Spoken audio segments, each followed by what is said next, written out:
پیارا قرآن ہمارا آنکھوں کا تارا، دنیا میں آخرت میں اپنا سہارا۔ الحمدللہ رب العالمین والصلاة والسلام علی سید الانبیاء والمرسلین، اما بعد فاعوذ باللہ من الشیطان الرجیم، بسم اللہ الرحمن الرحیم۔ الصلاة والسلام علیکہ یا رسول اللہ، الصلاۃ والسلام علیکہ یا رسول اللہ، الصلاة والسلام علیکہ یا حبیب اللہ، الصلاۃ والسلام علیکہ یا حبیب اللہ، الصلاة والسلام علیکہ یا نبی اللہ، الصلاۃ والسلام علیکہ یا نبی اللہ، وعلی آلک و اصحابک یا نور اللہ، وعلی آلہ وصحبہ یا نور اللہ۔ السلام علیکم ورحمۃ اللہ وبرکاتہ۔ وعلیکم السلام ورحمۃ اللہ وبرکاتہ۔ پیارے پیارے بچوں اور مدنی چینل کے ناظرین، ایک بار پھر حاضر ہیں اپنے معلوماتی پروگرام میں، اور ہمارے پروگرام کا نام ہے بچے اور قرآن۔ جی ہاں، بچے اور قرآن پروگرام میں آپ کو خوش آمدید کہتے ہیں، مرحبا کہتے ہیں، ویلکم کہتے ہیں۔ پیارے پیارے بچوں اور مدنی چینل کے ناظرین، آپ کو پتہ ہے کہ ہمارے اس پروگرام میں ہم آپ کو بہت ساری معلوماتی باتیں بتاتے ہیں، قرآن پاک کے حوالے سے بہت ساری معلومات آپ تک پہنچاتے ہیں۔ پیارے پیارے بچوں اور مدنی چینل کے ناظرین، آپ کو پتہ ہے کہ ہمارے اس پروگرام میں ہمارے ساتھ راشد نور مدنی بھائی موجود ہوتے ہیں۔ پیارے پیارے بچوں، ہمارے ساتھ بچے بھی موجود ہوتے ہیں، اور میں بھی راشد بھائی سے کچھ سوالات ہم لوگ پوچھتے ہیں، اور راشد بھائی ہمارے ٹاپک کے حوالے سے ان سوالات کے جوابات دیتے ہیں۔ پیارے پیارے بچوں اور مدنی چینل کے ناظرین، شروع میں آپ کو درود پاک کی فضیلت سناتا ہوں، تو سب سے پہلے آئیے سنتے ہیں درود پاک کی فضیلت۔ اللہ پاک کے آخری نبی محمد عربی صلی اللہ علیہ وآلہ وسلم کا ارشاد ہے، بے شک اللہ پاک نے ایک فرشتہ میری قبر پر مقرر فرمایا ہے جسے تمام مخلوق کی آوازیں سننے کی طاقت عطا فرمائی ہے، تو قیامت تک جو کوئی مجھ پر درود پاک پڑھتا ہے تو وہ فرشتہ مجھے اس کا اور اس کے والد کا یعنی اس کے باپ کا نام پیش کرتا ہے کہ فلاں بن فلاں نے آپ صلی اللہ علیہ وآلہ وسلم پر درود پاک پڑھا ہے۔ سبحان اللہ۔ صلو علی الحبیب صلی اللہ علی محمد صلی اللہ علیہ وآلہ وسلم۔ تلاوت قرآن پاک کرنے کے لیے آج ہمارے ساتھ ہیں اشہب بھائی۔ جی اشہب بھائی۔ السلام علیکم ورحمۃ اللہ وبرکاتہ۔ وعلیکم السلام ورحمۃ اللہ وبرکاتہ۔ کیسے ہیں آپ اشہب بھائی؟ الحمدللہ رب العالمین علی کل حال۔ نہال بھائی آپ کیسے ہیں؟ الحمدللہ رب العالمین علی کل حال۔ جی اشہب بھائی، کون سے سورت کی تلاوت کرنے جا رہے ہیں آپ؟ سورۃ البروج کی آخری چند آیات کی انشاءاللہ میں تلاوت کروں گا۔ ماشاءاللہ، آپ شروع کریں، لیکن پیارے پیارے بچوں اور مدنی چینل کے ناظرین، آپ نے ادب و احترام سے اور غور سے تلاوت قرآن پاک کو سننا ہے، انشاءاللہ ہمیں اس کی نیکیاں بھی ملیں گی، برکتیں بھی ملیں گی۔ جی شروع کریں۔ اعوذ باللہ من الشیطان الرجیم،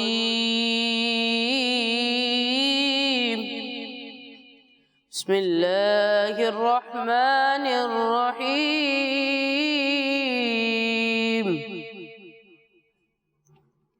هل أتاك حديث الجنود فرعون وثمود بل الذين كفروا في تكذيب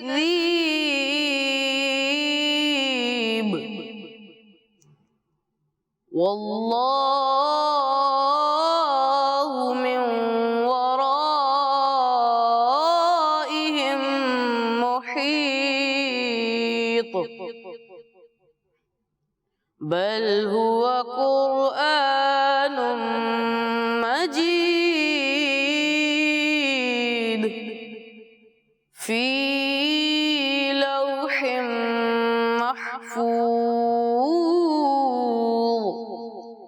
صدق اللہ العظیم۔ سبحان اللہ، ماشاءاللہ۔ پیارے پیارے بچوں اور مدنی چینل کے ناظرین، آپ نے تلاوت قرآن پاک سنی۔ اللہ پاک اشرف بھائی آپ کو برکت عطا فرمائے اور ہم سب کو بار بار میٹھا مدینہ دکھائے، حج بیت اللہ کی سعادت نصیب فرمائے۔ آئیے دیر کیے بغیر راشد بھائی کی طرف بڑھتے ہیں اور راشد بھائی سے پوچھتے ہیں کہ آج کون سی سٹوری سنانے والے ہیں۔ راشد بھائی کیسے ہیں؟ ٹھیک ہیں؟ آپ کی طبیعت ٹھیک ہے؟ الحمدللہ رب العالمین علی کل حال۔ آپ کیسے بیٹا؟ الحمدللہ رب العالمین علی کل حال۔ راشد بھائی آج کون سی سٹوری ہے؟ آج بیٹا اسٹوری ہے حضرت موسیٰ علیہ السلام اور حضرت سیدنا خضر علیہ السلام کے بارے میں۔ بڑی انٹرسٹنگ اسٹوری ہے، اور مجھے امید ہے کہ جب بچے اس قرآنی اسٹوری کو سنیں گے تو آپ کو بہت کچھ سیکھنے کا موقع بھی ملے گا، اور قرآنی اسٹوری کی برکت سے آپ کے اندر علم سیکھنے کا انشاءاللہ جذبہ بھی پیدا ہوگا۔ واقعہ بیٹا یہ ہوا کہ ایک مرتبہ حضرت سیدنا موسیٰ علیہ السلام جو اللہ پاک کے بہت پیارے نبی ہیں، یہ لوگوں کو بیان فرما رہے تھے، لوگوں کو سمجھا رہے تھے۔ اسی دوران کسی شخص نے پوچھا کہ اے موسیٰ، کیا آپ سے بڑا بھی کوئی عالم ہے؟ تو حضرت موسیٰ علیہ السلام نے فرمایا کہ نہیں، اللہ پاک کی طرف سے آپ کو وحی آئی کہ اے موسیٰ، آپ سے بڑا بھی ایک عالم ہے۔ موسیٰ علیہ السلام نے عرض کی، یا اللہ، وہ کون سا بڑا عالم ہے جسے مجھ سے زیادہ علم ملا ہے؟ اللہ پاک نے فرمایا کہ وہ خضر ہیں۔ حضرت موسیٰ علیہ السلام نے عرض کی، یا اللہ، پھر تو میں خضر علیہ السلام سے ملنا چاہتا ہوں کہ اتنے بڑے وہ عالم ہیں۔ اللہ پاک نے فرمایا کہ وہ تمہیں ایسی جگہ ملیں گے کہ جہاں دو سمندر ملتے ہیں، یعنی دو سمندروں کے ملنے کی جگہ وہ تمہیں ملیں گے، اور اس جگہ کا نام ہے مجمع البحرین، یعنی دو سمندروں کے ملنے کی جگہ۔ موسیٰ علیہ السلام نے عرض کی، یا اللہ، وہ نشانی کیا ہے؟ کیسے پتا چلے گا کہ یہ وہ جگہ ہے کہ جہاں خضر علیہ السلام ملیں گے؟ اللہ پاک نے فرمایا کہ اے موسیٰ، اس کی نشانی یہ ہے، اس جگہ کی نشانی یہ ہے کہ وہاں ایک جو بھنی ہوئی مچھلی ہے جو تمہارے پاس ہوگی، وہ مچھلی اس سمندر میں اس جگہ چلی جائے گی، تو یہ نشانی ہوگی کہ یہیں پر تمہیں خضر علیہ السلام ملیں گے۔ حضرت موسیٰ علیہ السلام نے پیارے بچوں اپنے خادم خاص حضرت یوشع بن نون کو ساتھ لیا اور وہاں آپ سفر کے لیے روانہ ہو گئے۔ آپ نے اپنے خادم سے فرمایا کہ دیکھو، ہم نے سفر کرنا ہے اور ایک جگہ پہنچنا ہے، مجمع البحرین، یعنی دو سمندروں کے ملنے کی جگہ ہم نے جانا ہے، اور وہاں پر ہم نے حضرت خضر علیہ السلام سے ملاقات کرنی ہے۔ تو ساتھ آپ نے بھنی ہوئی مچھلی بھی لے لی۔ پیارے بچوں، سفر شروع ہو گیا۔ چلتے چلتے آپ ایسی جگہ پہنچے کہ جہاں دو سمندر مل رہے تھے، یعنی بحر فارس اور بحر روم، یہ دونوں سمندر مل رہے تھے۔ وہاں پر آپ کچھ دیر رکے اور کچھ دیر آرام کیا، کھانا کھایا، اور اچھا جو مچھلی تھی ان کے پاس، جو بھنی ہوئی مچھلی تھی، یہیں سے وہ چلی گئی سمندر کے اندر۔ جب سمندر کے اندر وہ مچھلی چلی گئی تو وہاں ایک سوراخ سا بن گیا۔ آپ کے جو خادم تھے حضرت یوشع بن نون، وہ یہ بتانا آپ کو بھول گئے۔ حضرت موسیٰ علیہ السلام جب نیند سے بیدار ہوئے تو آپ پھر دوبارہ سفر کے لیے روانہ ہو گئے۔ پیارے بچوں، حضرت موسیٰ علیہ السلام اپنے خادم حضرت یوشع بن نون کے ساتھ سفر کر رہے تھے۔ دوپہر کا جب وقت ہوا تو کھانے کی طلب محسوس ہوئی۔ آپ نے اپنے خادم سے کہا کہ بھائی وہ مچھلی جو تھی، جو کھانا ہے، وہ نکالو۔ تو آپ کے خادم نے کہا، حضور، وہ مچھلی تو وہاں پر جو ہم رکے تھے ایک جگہ پر، جہاں پر دو سمندروں کے ملنے کی جگہ تھی، تو وہیں پر وہ مچھلی سمندر کے اندر چلی گئی تھی۔ حضرت موسیٰ علیہ السلام نے فرمایا، اللہ کے بندے، وہیں پر تو ہم نے رکنا تھا۔ تو لہذا پھر دوبارہ موسیٰ علیہ السلام وہاں سے واپس آئے، اور اسی جگہ جب پہنچے تو وہاں آپ نے دیکھا کہ ایک شخص چادر اوپر اوڑے ہوئے تھا اور وہاں پر وہ بیٹھے ہوئے تھے۔ حضرت موسیٰ علیہ السلام جب وہاں پہنچے اور اس شخص کو آپ نے سلام کیا تو انہوں نے آپ کو پہچان لیا، وہ تھے حضرت خضر علیہ السلام۔ حضرت موسیٰ علیہ السلام کا ان سے تعارف ہوا تو انہوں نے موسیٰ علیہ السلام سے کہا کہ اے موسیٰ، جو علم اللہ پاک نے آپ کو عطا کیا ہے وہ میں نہیں جانتا، اور جو علم اللہ نے مجھے دیا ہے وہ آپ نہیں جانتے۔ موسیٰ علیہ السلام نے کہا کہ اے خضر، کیا آپ مجھے اجازت دیتے ہیں کہ میں کچھ دیر آپ کے ساتھ رہوں؟ حضرت خضر علیہ السلام نے پیارے بچوں کہا کہ اے موسیٰ، دیکھیے میری ایک شرط ہے، اگر آپ میرے ساتھ رہنا چاہتے ہیں تو آپ کوئی بھی سوال اس وقت تک نہ کیجئے گا جب تک میں آپ کو نہ کہوں، یعنی میں جو کچھ بھی معاملہ کروں تو آپ خاموش رہیے گا، مجھ سے اس کے بارے میں پوچھئے گا نہیں۔ حضرت موسیٰ علیہ السلام نے فرمایا کہ ٹھیک ہے، میں آپ سے انشاءاللہ کچھ بھی نہیں پوچھوں گا۔ تو پیارے بچوں، سفر کا سلسلہ شروع ہو گیا۔ پیارے بچوں، حضرت خضر علیہ السلام نے حضرت موسیٰ علیہ السلام اور ان کے خادم حضرت یوشع بن نون کو ساتھ لیا۔ یہ تینوں افراد سفر کر رہے تھے کہ آپ نے ایک دیکھا کشتی۔ اچھا، وہ کشتی بڑی خوبصورت تھی۔ حضرت موسیٰ علیہ السلام اور ان کے جو ساتھ تھے، یہ تینوں احباب اس کشتی میں سوار ہوئے۔ جب کشتی پر سفر کرتے ہوئے کچھ چلے تو حضرت خضر علیہ السلام نے پیارے بچوں ایک کلہاڑی اپنے تھیلے سے نکالی اور کشتی کا ایک تختہ اکھیڑ دیا۔ تختہ اکھیڑ کر، وہ جو لکڑی تھی اکھیڑ کر وہ سمندر میں پھینک دی۔ اب موسیٰ علیہ السلام کو بڑا عجیب سا لگا کہ ان لوگوں نے ہمیں کشتی میں سوار کیا، ہم سفر کر رہے تھے، اور خضر علیہ السلام نے بغیر کسی وجہ کے کشتی کا تختہ اکھیڑ دیا۔ تو موسیٰ علیہ السلام نے ان سے کہا، اخرقتها لتغرق اہلها، کہا کہ کیا آپ نے اسے، یعنی اس کشتی کو اس لیے چیر دیا تاکہ کشتی والوں کو غرق کر دو. لقد جئت شیئا امرا، بے شک یہ آپ نے بہت برا کام کیا. حضرت خضر علیہ السلام نے پیارے بچوں جب یہ بات سنی تو موسیٰ علیہ السلام کو بات یاد کروائی کہ اے موسیٰ دیکھو آپ نے مجھ سے وعدہ کیا تھا کہ آپ مجھ سے کوئی بھی سوال نہیں کرو گے، اب آپ سوال کر رہے ہیں. تو حضرت موسیٰ علیہ السلام نے کہا کہ اب میں آپ سے سوال نہیں کروں گا. خیر پھر دوبارہ پیارے بچوں یہ سفر کے لیے چلنا شروع ہو گئے. پیارے بچوں اس کے بعد حضرت موسیٰ علیہ السلام اور خضر علیہ السلام یہ سفر کرتے کرتے ایک جگہ پہنچے تو وہاں ایک چھوٹا سا بچہ تھا، نابالغ بچہ تھا. حضرت خضر علیہ السلام نے اس بچے کو قتل کر دیا، مار دیا. حضرت موسیٰ علیہ السلام کو پھر دوبارہ تکلیف ہوئی کہ ایک بچے کو بلا وجہ انہوں نے مار دیا ہے. تو حضرت موسیٰ علیہ السلام نے پھر خضر علیہ السلام سے کہا، صبر نہ ہو سکا تو موسیٰ علیہ السلام نے کہا اقتلت نفسا زکیۃ بغیر نفس، کہا کہ کیا آپ نے ایک ستھری جان بغیر کسی جان کے بدلے میں قتل کر دی. لقد جئت شیئا نکرا، بے شک آپ نے بہت بری بات کی. حضرت خضر علیہ السلام نے پھر موسیٰ علیہ السلام کو بات یاد کروائی کہ اے موسیٰ آپ نے تو کہا تھا کہ میں کچھ نہیں پوچھوں گا اور اب پھر آپ پوچھ رہے ہیں. موسیٰ علیہ السلام نے کہا اچھا اب آخری بار مجھے ایک اور موقع دے دیں، اب آپ جو بھی کریں گے نا میں آپ سے کچھ نہیں پوچھوں گا. تو پیارے بچوں خضر علیہ السلام نے کہا چلیں ٹھیک ہے مزید آگے چلتے ہیں. پیارے بچوں اب یہ آگے سفر کے لیے روانہ ہوئے تو آپ بھوک ان کو محسوس ہوئی، بھوک لگی تو ایک گاؤں میں پہنچے. گاؤں والوں نے ان کو نہ پانی پلایا نہ کھانا کھلایا، کوئی بھی ان کی دعوت نہیں کی. اب تکلیف تو ہوتی ہے نا بندہ سفر کر کے جائے کسی جگہ پر اور وہاں آپ کو کوئی خیال بھی آپ کا نہ کرے. مسافر جب کسی جگہ جاتے ہیں تو خیال کیا جاتا ہے نا، لوگ خیال کرتے ہیں. تو اس بستی والوں نے، گاؤں والوں نے کوئی ان کی خیر خواہی نہیں کی. اچھا پیارے بچوں اسی گاؤں میں ایک دیوار تھی جو گرنے والی تھی. حضرت خضر علیہ السلام نے اللہ کا نام لیا، دعا کی اللہ پاک سے، اس دیوار پر آپ نے ہاتھ لگایا تو اللہ پاک کی رحمت سے وہ دیوار سیدھی ہو گئی. گرنے والی دیوار تھی، اس دیوار کو آپ نے سیدھا کر دیا. موسیٰ علیہ السلام کو پھر دوبارہ ایک وہ تعجب ہوا کہ اس بستی والوں نے نہ ہماری دعوت کی نہ ہماری خیر خواہی کی اور خضر علیہ السلام نے ان کی دیوار کو ایسے سیدھا کر دیا. تو موسیٰ علیہ السلام نے پھر خضر علیہ السلام سے پوچھ لیا، کہا لو شئت لاتخذت علیہ اجرا، کہ اگر آپ چاہتے تو اس پر، اس دیوار کو سیدھا کرنے پر کچھ مزدوری لے لیتے.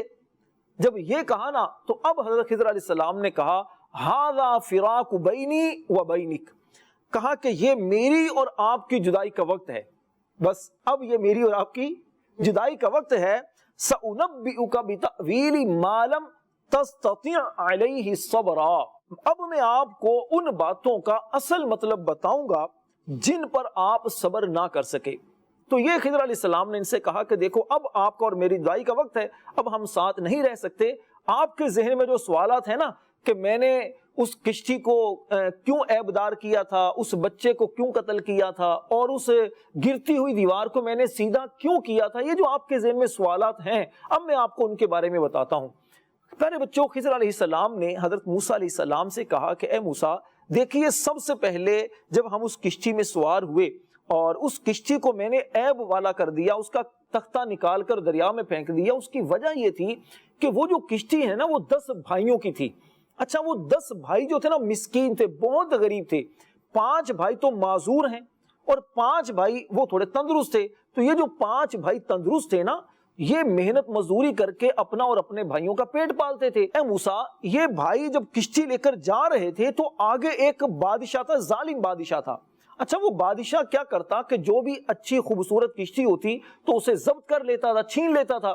تو اب میں نے اس کو عیب دار کر دیا تو بادشاہ عیب والی کشتی کو نہیں لیتا. اب وہ بادشاہ کشتی لے گا نہیں تو اس طرح ان کا سلسلہ چلتا رہے گا، کماتے رہیں گے.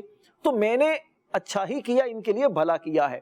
اچھا دوسرا جو بچہ تھا اس بچے کو میں نے مار دیا تھا، اس کی وجہ یہ تھی کہ اس بچے کے ماں باپ وہ مسلمان تھے، ٹھیک ہے نا، اللہ کو مانتے تھے، اللہ رسول کو مانتے تھے. لیکن یہ بچہ جب بڑا ہوتا تو اللہ پاک نے مجھے علم دیا ہے کہ یہ بچہ بڑا ہو کر غیر مسلم ہوتا، ماں باپ کا نافرمان ہوتا تو اور ہو سکتا ہے یہ ماں باپ کو بھی غیر مسلم بنا دیتا. تو میں نے اسے جو قتل کیا تھا یہ اللہ کے حکم سے کیا تھا، میں نے اپنی طرف سے یہ نہیں کیا. اب اللہ تبارک و تعالیٰ اس لڑکے کے بدلے میں ان کو ایک بیٹا عطا کرے گا جو نیک ہوگا، ان کا فرما بردار ہوگا. اور اے موسیٰ جو تیسری جگہ میں نے دیوار کو سیدھا کیا تھا اس کی وجہ یہ تھی کہ وہ دیوار جو ہے نا 2 یتیم بچوں کی تھی، ان کے باپ کا انتقال ہو چکا تھا، یتیم بچے تھے، چھوٹے چھوٹے بچے تھے، اور اس دیوار کے نیچے ایک بہت بڑا خزانہ تھا. اگر وہ دیوار نیچے گر جاتی تو یہ خزانہ ظاہر ہو جاتا اور خزانہ دوسرے لوگ لے جاتے، بچوں کے ہاتھ میں کیا آتا. تو میں نے جو کچھ بھی کیا ہے میں نے اللہ کے حکم سے کیا ہے. اب جب یہ بچے کبھی جوان ہوں گے، جوان ہو کر دیوار گرائیں گے، نیچے سے خزانہ ان کو ملے گا تو ان کا بھلا ہوگا، فائدہ اس میں ہوگا. تو موسیٰ جو کچھ میں نے کیا ہے یہ اللہ کے حکم سے کیا ہے، میں نے اپنی طرف سے کچھ بھی نہیں کیا. اس کے بعد پیارے بچوں حضرت موسیٰ علیہ السلام حضرت خضر علیہ السلام سے اجازت لے کر واپس اپنے شہر میں آگئے. یہ قرآنی سٹوری ہے جو حضرت موسیٰ علیہ السلام اور حضرت خضر علیہ السلام کی ایک سفر کی ایک کہانی ہے جو قرآن پاک کی سورہ کہف کے اندر اللہ تبارک و تعالیٰ نے اسے بیان کیا ہے. سبحان اللہ، ماشاءاللہ، سبحان اللہ. راشد بھائی بہت ہی اچھی آپ نے سٹوری سنائی اور اس سے ہمیں بہت کچھ سیکھنے کو بھی ملا. ابھی میں بچوں سے بھی پوچھوں گا کہ ان کو کیا سیکھنے کو ملا اس سٹوری سے. اچھا راشد بھائی، یہ بہت ہی اچھی سٹوری تھی، تو آپ یہ بتائیے کہ اگر کسی بچے نے یہ سٹوری دوبارہ سے پڑھنی ہو، جیسے ابھی تو سن لی لیکن دوبارہ سے پڑھنی ہو یا کسی دوست کے ساتھ کسی فرینڈ کے ساتھ شیئر کرنی ہو یہ سٹوری، تو وہ کیسے پڑھے گا، کیسے شیئر کرے گا؟ بیٹا دیکھیے، ایک تو مکتبۃ المدینہ کی بڑی پیاری ایک بک ہے عجائب القرآن، بڑی پیاری کتاب ہے. یہ مکتبۃ المدینہ سے حاصل کر لیں، ریڈ کریں. اور ایک ہے تفسیر صراط الجنان. تفسیر صراط الجنان میں بھی اس لکھی ہے یہ سٹوری. قرآن پاک کے سورہ کہف میں یعنی 15ویں پارے کے آخر میں، لاسٹ میں، اور 16ویں پارے کے شروع میں، دونوں جگہ پر یہ سٹوری ہے. اور اس کی تفسیر پڑھ لیں، ترجمہ پڑھ لیں تو بہت اچھے انداز سے یہ سٹوری انشاءاللہ سمجھ میں آ جائے گی اور بہت خوبصورت انداز میں لکھی ہے. میں نے تو شارٹ کٹ ایک طریقے سے بیان کی ہے لیکن پڑھیں گے تو انشاءاللہ بہت اس سے فائدہ حاصل ہوگا. مدری چینل کے ناظرین، آپ نیت کر لیجئے کہ آپ ان دونوں بکس کو ریڈ کریں گے انشاءاللہ. اور تفسیر صراط الجنان، راشد بھائی یہ تو اپلیکیشن بھی ہے، موبائل اپلیکیشن ہے، اور اس کے علاوہ صراط الجنان یہ جو تفسیر قرآن ہے اور عجائب القرآن یہی نام ہے بک کا، اور یہ ویب سائٹ پر بھی ہے www.dawatislami.net کے نام سے ویب سائٹ ہے، تو اس پر بھی یہ دونوں بکس آپ کو مل جائیں گی. اس کے علاوہ موبائل اپلیکیشن بھی ہے صراط الجنان کے نام سے، تو آپ اسے بھی ڈاؤن لوڈ کر سکتے ہیں اور آسانی سے اس واقعے کو اور دیگر قرآنی واقعات کو پڑھ سکتے ہیں. تو پیارے بچوں آپ تیار ہیں؟ میں آپ سے پوچھنے والا ہوں کہ آپ نے اس سٹوری سے کیا سیکھا. جی ایان بھائی، سب سے پہلے آپ کی طرف آتے ہیں. آپ بتائیں کہ آپ نے یہ سٹوری سنی، امید اچھی لگی ہوگی. اچھی لگی سٹوری؟ جی. آپ نے اس سٹوری سے کیا سیکھا؟ یار بھائی، میں نے اس سٹوری سے یہ سیکھا علم کے لیے سفر کرنا اللہ تعالیٰ کے نبی حضرت موسیٰ علیہ السلام کی سنت ہے. سبحان اللہ، سبحان اللہ. جی بالکل، علم دین کے لیے سفر کرنا یہ اللہ پاک کے نبی حضرت موسیٰ علیہ السلام کی سنت ہے. اور راشد بھائی، ہم بھی تھوڑا بہت سفر تو کرتے ہی ہیں، اسکول چلے جاتے ہیں، مدرسے چلے جاتے ہیں، لیکن کچھ بچے مدرسے نہیں جاتے، صرف اسکول جاتے ہیں. مدرسے جبکہ قریبی مسجد میں بھی مدرسہ لگتا ہے، مدرسے کی پڑھائی ہوتی ہے، لیکن وہ نہیں جاتے. تو کیا فرماتے ہیں آپ؟ گھر سے ان کو مدرسے بھی جانا چاہیے، مدرسے تک سفر کرنا چاہیے علم دین کے لیے؟ تھوڑا سا سفر ہے، یہ تو تھوڑا سا سفر ہے، وہ جانا چاہیے. بعض بچے روتے ہیں، ضد کرتے ہیں، کبھی کہتے ہیں جی بہت تھک گئے ہیں، اور کبھی ویسے ہی موڈ نہیں ہوتا جانے کے لیے، تو ان کو بالکل جانا چاہیے. سفر چاہے تھوڑا ہو چاہے زیادہ ہو، تو سفر سے انسان بہت کچھ سیکھتا ہے. لیکن پیارے بچوں، یہ سفر آپ نے اسکول کے لیے آپ جاتے ہیں یا قریب آپ اپنی مسجد میں پڑھنے کے لیے جاتے ہیں یا مدرسہ المدینہ کے لیے جاتے ہیں، یہ تو آپ اکیلے جا سکتے ہیں. لیکن دور آپ جب بھی جائیں گے تو اپنے امی ابو کے ساتھ جائیں گے، اپنے بڑے بھائی کے ساتھ جائیں گے، ٹھیک ہے نا؟ اس چیز کا خیال کرنا. ایسا نہ حضرت موسیٰ علیہ السلام حضرت خضر علیہ السلام کے پاس دوسرے شہر میں آئے، ہاں، مطلب اپنے شہر سے دوسرے شہر کی طرف. وہ تو اللہ کے نبی تھے اور بڑے تھے نا. تو بچوں کے لیے ہم بات کر رہے ہیں کہ بچوں کو بہرحال علم سیکھنے کے لیے بچوں کو بھی جانا چاہیے. اور کہاں جانا چاہیے؟ قریب آپ کے مسجد ہے یا مدرسہ ہے، دارالمدینہ ہے، تو اس طرح آپ کو علم سیکھنا چاہیے. جی، اور کوئی بتائے گا آپ نے کیا سیکھا اس سٹوری سے؟ آپ کا نام کیا ہے؟ عبدالرحمن. عبدالرحمن بھائی، ماشاءاللہ. جی بتائیے. میں نے اس سٹوری سے یہ سیکھا کہ استاد کا ادب کرنا بہت ضروری ہے، اس سے انسان بہت کچھ سیکھتا ہے. استاد کا، ٹیچر کا ادب کرنا بہت ضروری ہے اور اس سے انسان بہت کچھ سیکھتا بھی ہے. اور کوئی بتائے گا کہ آپ نے کیا سیکھا؟ کون بتائے گا؟ یہاں سے کوئی بتائے؟ آپ بتائیں گے؟ آپ کیا بتا رہے ہیں؟ میں نے اس سٹوری سے یہ سیکھا علم سیکھنے کے لیے استاد کے پاس جانا سنت ہے، استاد کو گھر بلانا سنت نہیں ہے. ہمیں علم سیکھنے کے لیے استاد کے پاس جانا چاہیے. سبحان اللہ. جی راشد بھائی، انہوں نے صحیح کہا کہ علم دین سیکھنے کے لیے استاد کے پاس جانا یہ سنت ہے، استاد کو گھر بلانا یہ سنت اچھا لیکن استاد اگر گھر آ جائیں، ٹیچر گھر پڑھانے کے لیے آ جائیں تو پڑھ لینا چاہیے. ہاں یہی نہ ہو نا کہ پڑھانے کے لیے ٹیچر اب گھر میں آئے تو کہیں جی ٹھیک ہے جی سنت نہیں تو ہم پڑھیں گے نہیں. آپ کے ابھی کبھی ہم سو رہے ہیں، کبھی آپ کو تھکاوٹ ہو رہی ہے، کبھی آپ کہیں کہ میرا موڈ نہیں ہے، تو یہ بھی نہیں کرنا. جانا بھی ہے پڑھنے کے لیے، اور اگر گھر میں اب ہمارے پیرنٹس جو ہوتے ہیں، امی ابو ہوتے ہیں، گھر میں کسی ٹیچر کو لگا لیتے ہیں، جیسے فار ایگزام ہمارے ہو رہے ہوتے ہیں تو اس وقت ٹیچر کو گھر بھی بلایا جاتا ہے. تو اس وقت جب کوچنگ سینٹر آپ جاتے ہیں تو آپ نے بہت توجہ کے ساتھ آپ نے علم سیکھنا ہوتا ہے، ٹھیک ہے نا، تاکہ علم ہمیں حاصل ہو جائے. اصل تو یہ چیز ہوتی ہے. مشتاق بھائی آپ کچھ بتائیں، آپ نے کیا سیکھا؟ آپ سب سے بڑے ہیں ماشاءاللہ بچوں میں. نیال بھائی میں نے اس سے یہ سیکھا کہ بندے کی جتنی بھی عمر ہو جائے اس کو علم سیکھنا چاہیے، کیونکہ علم سیکھنے میں شرمانا نہیں چاہیے، کیونکہ علم کی کوئی عمر نہیں ہے. جیسے حضرت موسیٰ علیہ السلام علم سیکھنے کے لیے اپنے شہر سے دوسرے شہر گئے حضرت خضر علیہ السلام کے پاس. علم دین سیکھنا چاہیے، علم دین سیکھنے کے لیے شرمانا نہیں چاہیے، کیونکہ علم دین سیکھنے کی کوئی عمر نہیں. اچھا بعض ہوتا ہے کبھی بزرگ ہوتے ہیں، سفید داڑھی ہوتی ہے، لیکن پھر بھی وہ سیکھ رہے ہوتے ہیں، اور بعض کی عمر چھوٹی ہوتی ہے لیکن ان کو شرم آ رہی ہوتی ہے سیکھنے میں. تو علم سیکھنے میں انسان کو شرم نہیں کرنی چاہیے. شرم انسان کو آنی چاہیے کہ آپ غلط کام کریں، گالیاں نکالیں یا کسی کو تکلیف دیں، شرم اس میں ہونی چاہیے نا. آپ کو دین سیکھنے کے لیے، علم سیکھنے کے لیے کبھی بھی شرم نہیں کرنی. مدرسے جانے میں بھی شرم نہیں کرنی. مدرسے جانے میں شرم نہیں کرنی چاہیے، نماز پڑھنے کے لیے جانے میں شرم نہیں کرنی چاہیے، صرف مدنی چینل دیکھنے میں بھی آپ کو شرم نہیں کرنی چاہیے. مدنی چینل خود دیکھیں، دوسرے بچوں کو بھی اس کی دعوت دیں، خاص طور پر جو کڈز مدنی چینل کے جو پروگرامز ہوتے ہیں، اور یہ ہمارا پروگرام قرآن کے حوالے سے ہے تو یہ آپ دیکھیں. اور مدنی مذاکرہ امیر اہل سنت جو فرماتے ہیں، سوال جواب ہوتے ہیں اور بچوں کے بارے میں بڑی پیاری پیاری باتیں ہوتی ہیں، وہ بھی انشاءاللہ دیکھیں، آپ کو بہت فائدہ ہوگا. نہال بھائی میں نے اس سے یہ سیکھا کہ استاد کا ادب کرنا چاہیے، استاد کی بات پر اعتراض نہیں کرنا چاہیے. استاد کا ادب کرنا چاہیے، استاد کی بات پر اعتراض بالکل بھی نہیں کرنا چاہیے. آپ نے بھی صحیح فرمایا. یہ مدنی چینل کے ناظرین، کچھ بچے ایسے ہوتے ہیں کہ وہ استاد کی ہر بات پر اعتراض کرنا شروع کر دیتے ہیں. اب استاد کہیں، ٹیچر کہیں کہ بیٹا بیٹھ جاؤ، کیوں بیٹھیں بھائی، کھڑے ہو جاؤ، کیوں کھڑے ہو. اگر زیادہ ہوم ورک دے دیں تو راشد بھائی اتنا کام کیوں دے دیا. ہاں یہ بھی ایک ہے مینٹلٹی ہوتی ہے بعض کی، تو اعتراض نہیں کرنا چاہیے، استاد کی بات مان لینی چاہیے، ادب کرنا چاہیے اور اعتراض بالکل بھی نہیں. اچھا راشد بھائی ایک بات تو بتائیں، آپ نے واقعے میں فرمایا کہ خضر علیہ السلام نے 2 یتیم بچوں کی دیوار کو سیدھا کر دیا تھا اور پھر اس کے نیچے خزانہ بھی تھا. ان بچوں کے بارے میں بتائیں کہ وہ کون تھے، ان کا نام کیا ہے اور ان کے والد کون ہیں. اس کے علاوہ ان کے والد کیا بہت زیادہ نیک پرہیزگار تھے. بیٹا 2 یتیم بچے جن کی دیوار کو خضر علیہ السلام نے سیدھا کیا تھا، ان میں سے ایک بچے کا نام تھا سریم اور ایک کا نام تھا اسرم. اچھا ان کے جو والد تھے نا وہ بہت نیک آدمی تھے. اب یہ والد ان کے کون سے تھے؟ تو قرآن پاک میں اللہ پاک نے ان بچوں کے خزانے کے بارے میں اور ان بچوں کا جو واقعہ بیان کیا ہے اس میں ارشاد فرمایا وَكَانَ تَحْتَهُ كَنْزٌ لَهُمَا وَكَانَ أَبُوهُمَا صَالِحًا. فرمایا اور اس کے نیچے ان دونوں بچوں کا خزانہ تھا اور ان کا باپ نیک آدمی تھا. اچھا پیارے بچوں، اس سے دیکھیے ایک تو یہ پتا چلا کہ ان بچوں کا جو باپ تھا وہ نیک تھا، ان کے جو والد وہ نیک تھے. اب علماء کرام نے یہ بات بیان فرمائی کہ یہ جو تھا نا نیک آدمی، ان کا والد، وہ ان کا والد نہیں، حقیقی والد نہیں، بلکہ اوپر جا کر یعنی دادا پردادا اوپر جا کر 8ویں پشت میں یا 10ویں پشت میں جا کر وہ ان کا والد بنتا تھا. اب دیکھیے اتنے نیک آدمی تھا وہ، اتنی اوپر جا کر، اور ان کی نیکی کا اثر، نیکی کی برکت ان بچوں کو بھی ملی ہے.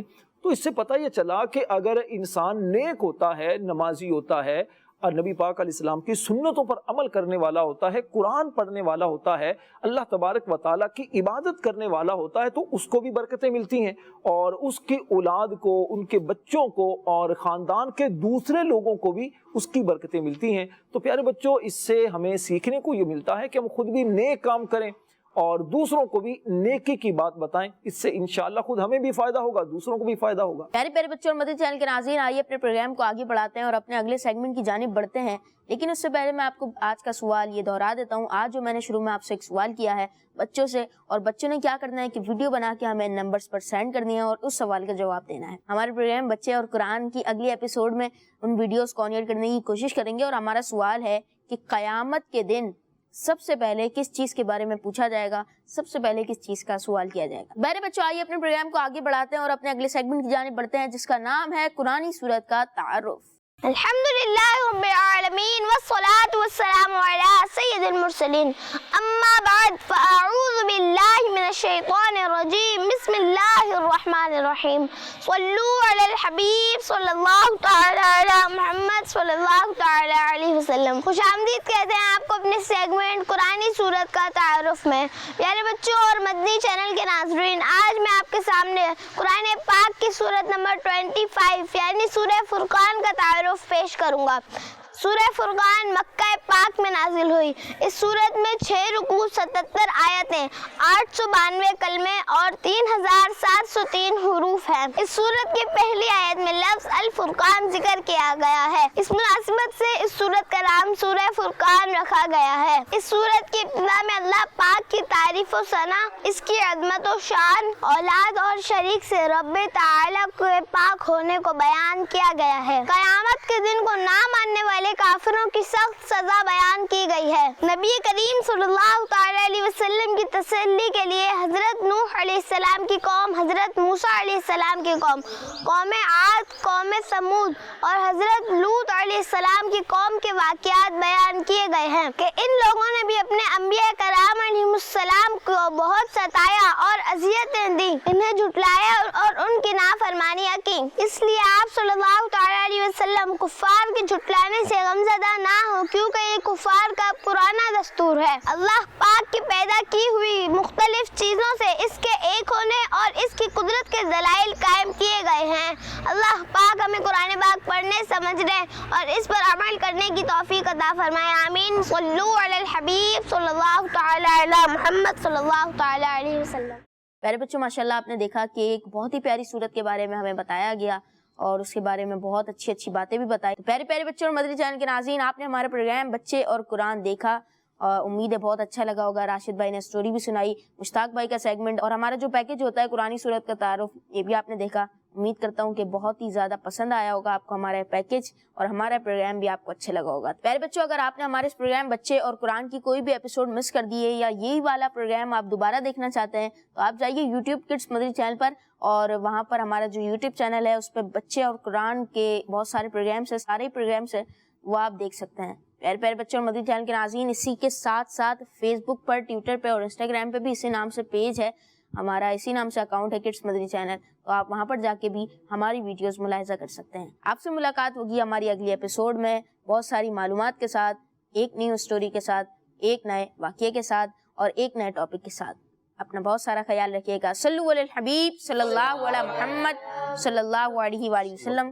السلام علیکم ورحمۃ اللہ وبرکاتہ. پیارا قرآن ہمارا آنکھوں کا تارا، دنیا میں آخرت میں اپنا سہارا. بچوں کا مدنی چینل آ گیا، بچوں کا آ گیا